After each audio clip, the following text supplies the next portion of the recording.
अब यह है कि उस समय धर्म की दुनिया में ऐसा क्या हुआ कि अचानक इतने बड़े परिवर्तन हो गए। सारा खेल इकोनॉमिक्स का है, पॉलिटिक्स का है, सब वहीं से पैदा हो रहा है। कैसे पैदा हो रहा है? आपको पता है कि उस समय हमारे देश में जो वैदिक व्यवस्था थी, जैसे कुछ लोग बोलते हैं ब्राह्मणवादी व्यवस्था, क्योंकि हिंदू शब्द तो बहुत बात का है, उसके पहले उसको वैदिक धर्म या ब्राह्मण धर्म कहने का रिवाज था। उस वैदिक या ब्राह्मणवादी व्यवस्था में क्या था? एक तो वर्ण व्यवस्था का चलन था। और वर्ण व्यवस्था का मतलब क्या है कि मोटे तौर पर 4 वर्ण थे, ब्राह्मण, क्षत्रिय, वैश्य, शूद्र। उसी क्रम में समाज में सोपान क्रम में थे, एडजस्टेड थे। तो सीधी सी बात है कि जब भी 3-4 लाइनें बनेंगी ऐसी, तो जो नंबर 2, 3 या 4 पे होगा उसका मन तो करता ही कि थोड़ा और आगे निकल जाओ, उसका मन करेगा ही करेगा। दूसरा ये है कि वहां पर उस समय बहुत सारा कर्मकांड का प्रचलन था, और कर्मकांड में एक कर्मकांड होता है बलि प्रथा। तो बलि प्रथा भी खूब चलती थी। इस बात को लेकर कई लोग खुश भी रहते थे कि बलि के नाम पे खाने को मिल जाता है, लेकिन कई लोगों को उससे नुकसान होता था। नुकसान किसको था, अभी समझते हैं उस चीज को।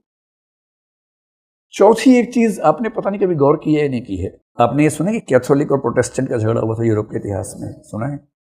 जिन मुद्दों को लेकर झगड़ा हुआ था उनमें से एक मुद्दा ये था कि कैथोलिक लोग मानते थे कि पैसा ब्याज पर देना एक पाप है, और पैसा कमाना भी अपने आप में एक पाप ही है, क्योंकि आपको जीवन मिला है केवल धार्मिक काम करने के लिए। चुपचाप धार्मिक काम करते रहो, ज्यादा से ज्यादा छुट्टियां रखो, होली डे यानी कि हॉलीडे, छुट्टी के दिन यानी पवित्र दिन, भगवान की पूजा करते रहो, जिंदा रहने भर के कमाते रहो, ज्यादा इस चक्कर में नहीं पड़ना है। ये असली जीवन नहीं, असली जीवन वहां है, लौटना है वहां भगवान के पास।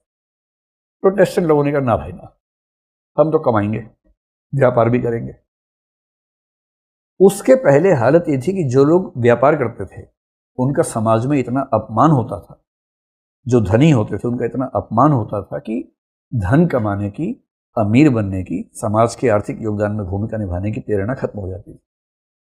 प्रोटेस्टेंट्स ने कहा हम तो प्रोटेस्ट करेंगे, हमें ये सब समझ में नहीं आता है। हम तो मानते हैं कि अगर भगवान ने आपको अमीर बनाने की योजना बनाई है तो आपके पास पैसा आएगा। कॉलिंग बोलते हैं इसको। एक कैल्विन थे, जॉन कैल्विन, उनका कॉन्सेप्ट है, कोई अमीर है तो समझ लो कि भगवान ने इसको विशेष आशीर्वाद दिए है, और अमीर होने में निहित है कि आशीर्वाद का मतलब ये भी है कि शायद मरने के बाद भी आशीर्वाद मिलने वाला है। तो जो यहां जितना अमीर है उतनी ही संभावना है कि स्वर्ग मिलेगा उसको। ये कहती मामला उल्टा हो गया। अब लोग अमीर होने के लिए प्रयास करने लगे, यहां से पूंजीवाद का विकास हो गया।